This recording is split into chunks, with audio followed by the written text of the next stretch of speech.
Illana Burk, CEO of Your Life's Workshop, coach to entrepreneurs and solopreneurs across dozens of industries, and host of Good Business. With nearly 20 years' experience helping hundreds of clients create profitable, ethically driven, and sustainable businesses based on their life's work, I'm here to teach you how to do great work, make great money, and make a positive impact without feeling like you need a shower afterwards.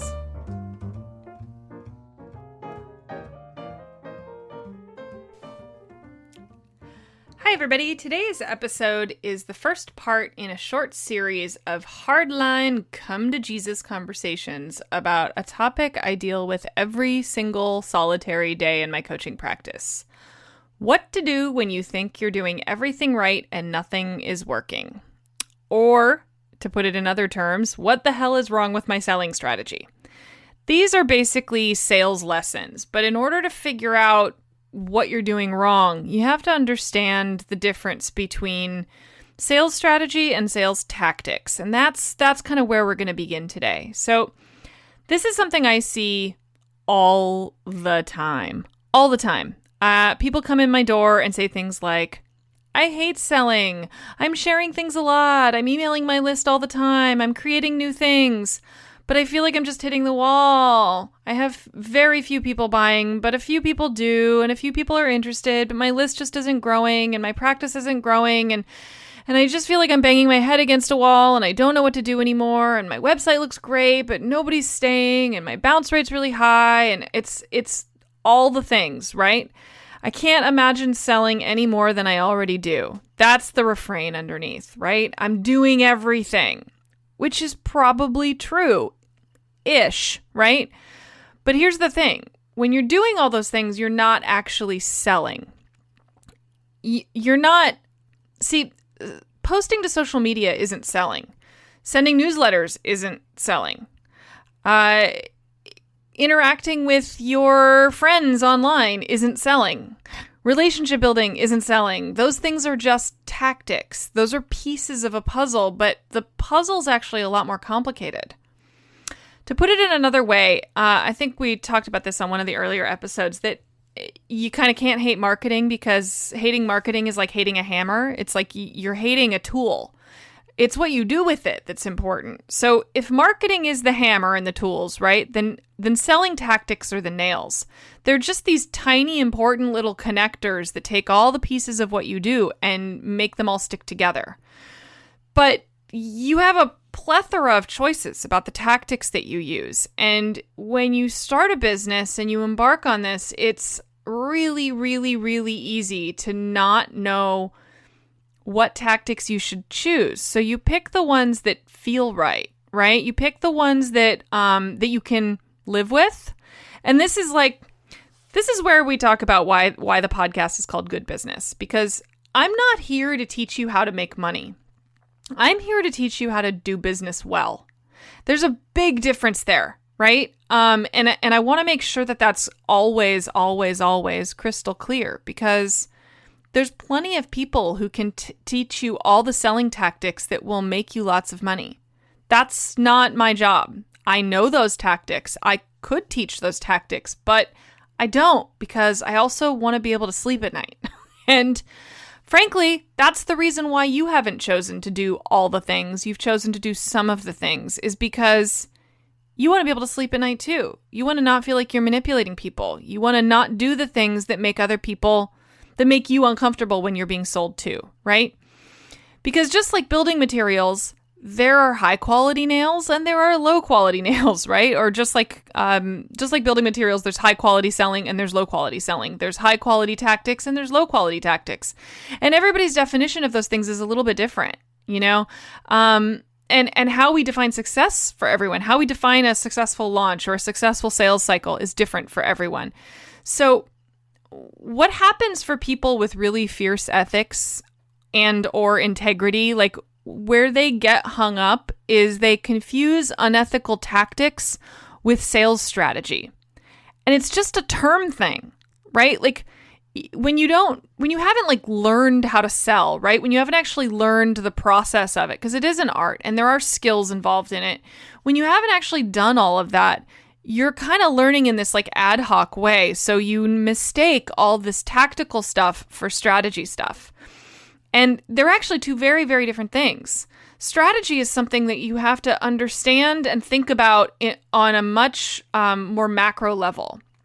It has almost nothing to do with the tactical piece of how you're going to deliver your strategy. But that is what tactics are. They're how you deliver strategy. But the thing I see more often than not is that people start with the tactics and don't ever think about their strategy. They don't think about the impact that their selling cycle is having on their overall reputation, on their overall brand, on people's ability to trust them long term. They simply do the tactics. You follow the things like it's a to-do list for your business. If I do these 9 things, I'll be successful, right? But if you do those things in the absence of strategy, then you don't get anywhere because there's no there, right? You're just doing stuff. It's like doing busy work versus doing actual learning. It can look the same on the surface, both versions are somebody sitting at a desk thinking real hard, right? But one version, there's context and there's texture and there's input, there's strategy, right? There's actual patterns involved and there's pathways that can help you see how you fit into the information and how the information can be applied. Busy work is it can be rote memorization, right? It can just be stuff. It's it's things that anybody can do. And with the ever democratizing nature of all these different tools that used to be sort of mystical and unavailable to us, and by that I mean like now you can be a movie star, just go get a YouTube channel. Now you can go be a designer. You've got access to Canva. Now you can be a radio broadcaster because look, I started a podcast. We live in a very much more democratic society than we ever have before when it comes to content creation and how we put things out to the world. The problem with that is that it tricks us into thinking that we have the training and understanding to do it well just because we can create something that looks as good as what somebody who is a pro can do. But that's where it ends, right? And selling is no different than any of that. It's like just because you can create a shareable on Canva doesn't make you a designer. Just because I'm a podcaster doesn't mean I'm a broadcaster. I'm still figuring this shit out, right? And I have no illusions about that. And just because you put a bunch of stuff up on Instagram because you wanted to launch a new thing that you did doesn't actually make you someone who's trained in sales. It doesn't make you a salesperson. And sales is something like a lot of reasons why I'm doing this series is because I want to demystify and kind of, destigmatize the idea of sales because I personally think sales are amazing. Sales are the connectors. Selling is a connector. Selling is how we take information and ideas and beautiful art and concepts and we get it into the hands of the people that need it. There's no way around it. If you want to be in business for yourself, if you want to be a leader, you have to sell. So the best thing you can do is make peace with it. The best thing you can do is accept that you have to learn the right ways to do it. You have to understand it or you're dead in the water. So if you're finding yourself feeling like you're dead in the water, keep listening because we're going to talk about how to start learning how to swim, right? And it has nothing to do with posting to Instagram more often. I promise you that. That might be a tactic. That might be a component of it, but that's not a strategy. So that's what we're, to get back to the main point here, that confusing unethical tactics with sales strategy is mistake number 1. So if you're in that category, check yourself. Think about it. Think about whether you hate selling because you don't want to promote yourself because you see how other people do it and you think about how it makes you feel. Because selling is something totally different. It's a conversation. It's communication. It's how you paint the house and it's the flowers you choose. Strategy is not the nails, right? It's how you show yourself to your community and to the world. The confusion happens when we see people we like, look up to, and respect using sales tactics that belie their stated mission. So, for example, it's when you see someone that says they want you to live your best life and they sell you that message by creating a false sense of urgency that makes you feel like crap about yourself, right? Because you're just not ready to make a decision right that second. It's when one solid idea gets wrapped up and sold as a course, and then it turns out to be overpriced and it underdelivers because there was only one gem in there that you might have already known before you went in. It's when someone really smart displays their originality by using messaging that really manipulates us, and it manipulates the wrong people into buying, and then they end up with lots and lots of refunds. I was in a group once that people were talking about their refund rates on courses, and this is a group of very, very, very successful people. And somebody was talking about how they were really proud of the fact that they got their refund rate down to 30%. So that means roughly a third of the people who bought from them wanted their money back. I don't really think that that's something to be real proud of personally. And I don't generally get a lot of refund requests because I work really, really hard to deliver. And if you've listened to earlier episodes, you know that delivering on a promise is kind of a thing that I stand for, right? So if you're getting people asking you for refunds, that's a problem. If you get halfway into a course and it's not at all what you thought, that person sold you in a really shitty way. And chances are good that you don't want to follow that same pattern when you're selling something, but you don't know what to do instead. And that's really the core of what we're going to get to here today. So it's when people say that they want to help others, but they focus 99% of their energy on turning people into dollar signs. How often have we seen that? We hear people talk about how much they made on a launch, how many people signed up, and it's all about the metrics and not about the result. You see a couple of testimonials that say how great everything was and how happy everything made them and how wonderful the results are, but you hear the purveyor talking a whole lot more about how many people, how many butts in the seats, and and people stop being people and they start being numbers. They start being conversion rates. And this is why, for me, in my business, and this is, by the way, I'm going to caveat this, couch it a little bit, that this isn't something I necessarily recommend, but this is what I did for myself to avoid falling into that trap. Very early on, I decided I was not going to pay attention to SEO. I was not going to pay attention to metrics. I was not going to pay attention to numbers. Now, again, I'm not advocating for this. This worked for me because I'm somebody who can get really hung up on the performative aspect of being in business. I know this about myself. I like to be the best at things. I like to overachieve. And the only way you can know if you're overachieving really is through metrics, through quantifiable results. And I know that I'm happier when I'm getting qualifiable results, when I'm having people tell me that the work we've done has shifted them in some fundamental way that they can't fully understand or quantify, but they know that it put them on a road towards something better, towards something that they want, towards the life that they want, towards the business that they want. That's how I know I'm doing a good job. It's definitely not based on the number of website visitors I have. It's definitely not based on the number of people on my mailing list. It's definitely not based on how many keywords I pack into my homepage. So for me, how I'm wired, I decided really early that I was not going to ever let myself turn people into dollar signs or into website visitors. I want the people in my business to always be people. And if that means I have to help fewer people on the way, then that's what I'm going to do. Because a lot of leaders don't think about how they model their work. They don't think about how every single step of what they offer to the world, every single piece of it is teaching someone something, for good or bad. It's why I've never actually done a real launch of anything. It's why I've never done the high pressure cooker funnel thing, because the minute I put form around that stuff, for me, it stops being about doing business well. It stops being about impact and starts being about money. And well, yes, I'm in business to make money. Absolutely. I'm definitely like a capitalist when it comes to that. I just don't believe that you can do good exclusively while also trying to make the most money possible. I think that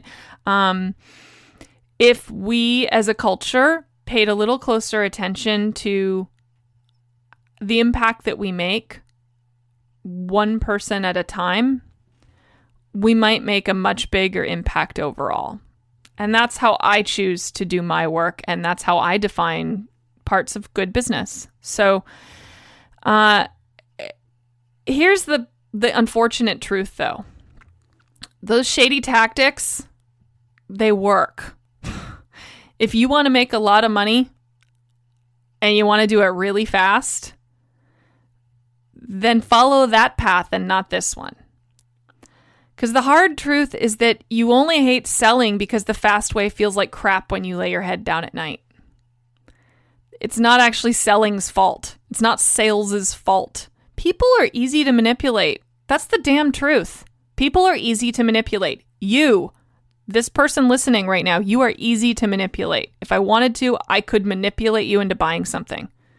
And I'm in that category too. I've fallen into the same trap. I've signed up for the courses that I probably didn't need or want because I fell into the urgency and I fell into the manipulation and I fell into all the traps, and I can see them. I have more training at this than most, and I've still fallen into the traps. You're not alone in that, and you're not dumb. It's that this is a highly skilled and highly honed industry, and there's tactics that are there that are gonna make you buy stuff, even when you don't want to. And some of it is okay, and some of it is not. And many of you are doing the stuff that's okay, but you're not doing the stuff that's not. And unfortunately, it's only effective when you do both together, right? It doesn't do you any good to post a bunch of stuff to Instagram if you're not also feeding people to a marketing funnel that's going to progressively sell them more expensive stuff. Otherwise, you're just building awareness, which is fine, but it doesn't really do much for you. So it's like filling your cup with water and then pouring in chocolate milk flavoring, and it just kind of tastes like chalky water because you used water instead of milk, right? It's that you don't have all the right ingredients, so that's why it's not effective. So it's not necessarily about adding in all the shady stuff, obviously, right? I'm not telling you to do that. It's that rethinking how you offer the stuff that works for you, that's the critical piece. So I'm going to repeat that one more time. You only hate selling because the fast way feels like crap when you lay your head down at night. That's the only reason. Think about that for a second. Like, really think about that. It's not actually selling. It's not promoting yourself that you hate. It's that you hate what you think selling is. So what's the solution to that? The first piece is that you have to make peace with it being slow. You have to make peace with there being a compromise between profitability and impact. Because let me tell you, there is only two ways to sell. There's fast and shady or slow and vulnerable. That's it. That's all there is. There is no other path. So fast and shady looks like selling you a car that you didn't even want and probably didn't need for 10 grand over your budget because they made the numbers work and made some magical changes to your budget that, all made sense in a split second. And then they made you feel like if you walked out, you'll never get it again. It's getting you to invest in a $2,000 course packed full of stuff that you can easily find for free because all of the things that fed into it made you think that you'd be missing out if you didn't. It's anything that makes you feel like you can't say no and circle back. It's anything that makes you feel like you've never made it unless you say yes, that you'll never make it, unless you say yes right then. It's like you'll never get what you want if you don't buy their thing, or like you'll fail if you don't buy their thing, or like you're not enough just as you are. And most importantly, the most critical one is the ones that remind you that you have a problem that you didn't know that you had until they told you about it. That's the rough one, you guys. That's the one that makes me feel ill. is because I've read a lot of sales books. I've read a lot of posts on selling. And when I hear somebody say something like create a problem for them, create a problem for an audience and then solve it, or remind them they have a problem and then solve it, that's just kind of fucking gross.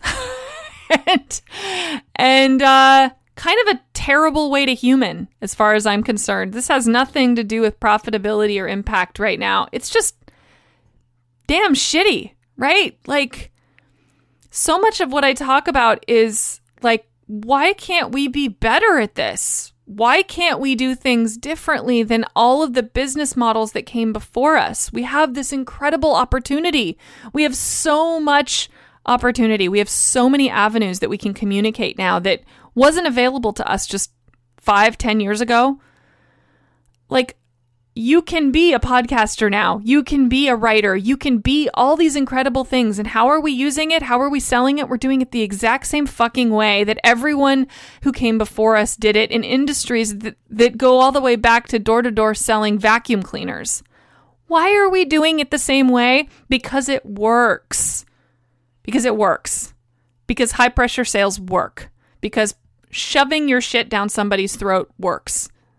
Eventually they'll swallow. I don't care how strong you are. I don't care how smart you are. Eventually you'll fall into the trap and it becomes a numbers game. You shove your shit down enough people's throats and enough people buy it that you make a great living. And you think that what you created is enough to make up for that. You think that the impact that you make on the other 70% that didn't ask for their money back is enough. And maybe it is. You know, maybe some of those people are delivering. I mean, I'm sure that some of them are. I'm sure that they're getting impactful results for a portion of the people that buy. What about the people that don't bother to ask for a refund, though? Because there's statistics that there's some people that are just hardwired to not ask for their money back because they feel culpable for purchasing in the first place. They feel like it's their responsibility to own their purchase. And frankly, it's not. It's not. We should be allowed to question. We should be allowed to ask, is this it? We should be allowed to wonder whether there's something that could fit us better. And we shouldn't be held responsible for being manipulated into things. This goes, this affects every industry. We watched it around the housing crisis, the big, let's point fingers back and forth between the lenders and the borrowers, right? Like, it's, borrowers entered into a contract and they had, all the writing was right in front of them. All they had to do was read the fine print. Well, I'm sorry. Can we take a step and just remember that when you're sitting there buying a house for the first time and you're super excited and you're packed with adrenaline and dopamine and all you want is the keys to that beautiful new house that'll give you security and safety and all the things that humans need at a really base level, and somebody says sign this 6-inch thick stack of paper on every other page, you're not going to read all the fine print because that's human nature. We don't read the terms and conditions when we sign up for iTunes either. Right? We don't behave in our own best interest because we want what they're selling. We want the promise they're making. We want them to deliver on it. Whether they do or not is sort of, fuzzy and irrelevant at this point. But the same is true no matter what you're selling. You can't expect people to do their due diligence while you're taking away their choice, while you're manipulating them into not making a choice. That's not good business. That's not kind. That's not empathetic. That's just shitty.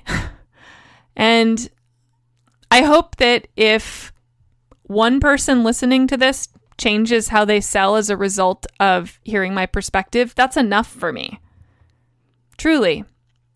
So I want to talk about the alternative, right? So we've covered what fast and shady looks like. We all understand what high pressure sales look and feel like, and we've all been on both sides of that equation. So next I want to talk about the alternative, what slow and vulnerable means. Now, I've been in business for just about 10 years now. In my business's current iteration, where I've been a business coach and a designer and a teacher. And I probably have a smaller list than about half of the people that are that follow me or that are clients. I've never paid any attention. I honestly don't even know how many people are on it right now. I don't look. I don't care. I don't pay attention. And that, again, not advocating for that, but the point more is that I've focused on the impact that I've made with people for the duration of my business's existence. I focus on making sure that the person in front of me is getting the very best of me. And that's meant that my work is slow and my presence is vulnerable. It means that I don't make as much money as some of my peers. It means that some of the people that came up with me that have hundreds of thousands of subscribers and can sell anything because no matter what they put out, they have enough people that will make it worthwhile to buy.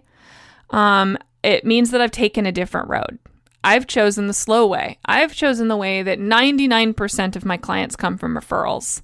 I've chosen the way that I don't worry about marketing and promotion all that much because I'm focusing on impact. And when you're really good, which I think I can humbly say I'm pretty damn good at this, I get great results for people. It just takes longer because I'm teaching them foundational stuff. So what does slow and vulnerable look like? It means that when you think about how to market yourself, you're thinking about how to interrupt people's patterns so that they will pay attention, right? Again, marketing isn't the problem. It's okay to ask for people's attention. It's okay to command people's attention. You just need to make sure that once you have it, you're doing something good with it. It means that you are maintaining the agency of the people you're selling to.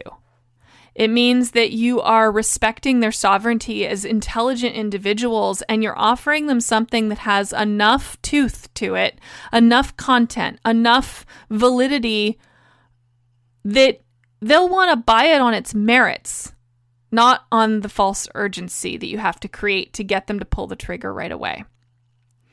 It means that there might be subtlety in your marketing. It means that you are clear, you're honest, you're consistent, you are empathetic, and you gain consent. And above all, you respect every single person that hands you a penny or $100,000 as equals, because they are giving you something that equates to trust. They are putting their care and trust in your hands. And far too few people are responsible with that. So I'm encouraging you to think about what that means for your business. How can you show respect for the trust that someone's giving you when they spend their money with you? How can you honor their fandom? How can you honor their willingness to part with their hard-earned dollars for whatever it is that you're selling? How can you show them that they matter? And the story that I use to illustrate this point is several years ago, my husband and I went to a comedy show in a tiny California town. And we were there was only 4 people in the audience. And the guy who was the comedian that night, that was the headliner, was somebody that we'd never heard of at the time. We were just looking for something to do. And he's since become quite famous, and his name is presently escaping me, but not the point anyway.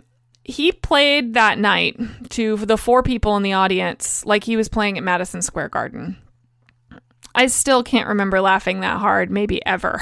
And he was brilliant.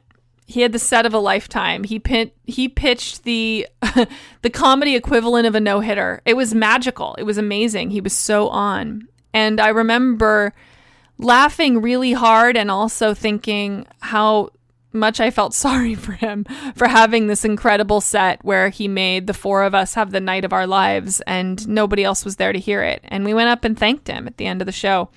And we thanked him for honoring our, $12 that we paid to get in.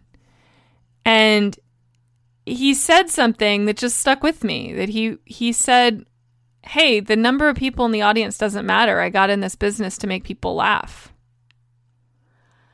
And you guys laughed. So I kept going, and that made me feel good." And it was like, holy shit, that's a symbiotic sales relationship, right? All he wanted to do was make people laugh. The number of people in the room didn't fucking matter. Our experience wasn't affected by how many people were in the room because he didn't let it. He let himself lead, and he let himself stay true to the core of what he wanted to do in the world. So the next time you launch something and you only get 2 or 3 or 4 people and you thought you'd get 50 or 10 or whatever, whatever the metrics are, remember that the people that are there love you already. And you have an opportunity to make a huge impact with them, whether you're successful or not. So as you think about what success looks like, what selling strategy should look like, what your sales tactics look like. When you evaluate why things aren't working, notice whether you're taking tactics from people who do a lot more stuff than you in a lot crappier way, and notice whether you need to adjust that. So what does that look like in action? Well, I touched on pattern interruptions, right? That's a big one. That's kind of the biggest tool in your tool belt of ethical selling, as far as I'm concerned. You have to figure out a way to get people to stop thinking you're just like everyone else. Usually, that's where the vulnerability piece comes in. Learning how to talk about the pieces of yourself that make you who you are, that make you unique, that make you interesting, that make you different. Those can be some of your very best strategies. Those can be some of your very best, tactical pieces, for lack of a better way to put it. So, what that means is, instead of just posting shiny memes on Instagram, it means that you should be posting something personal.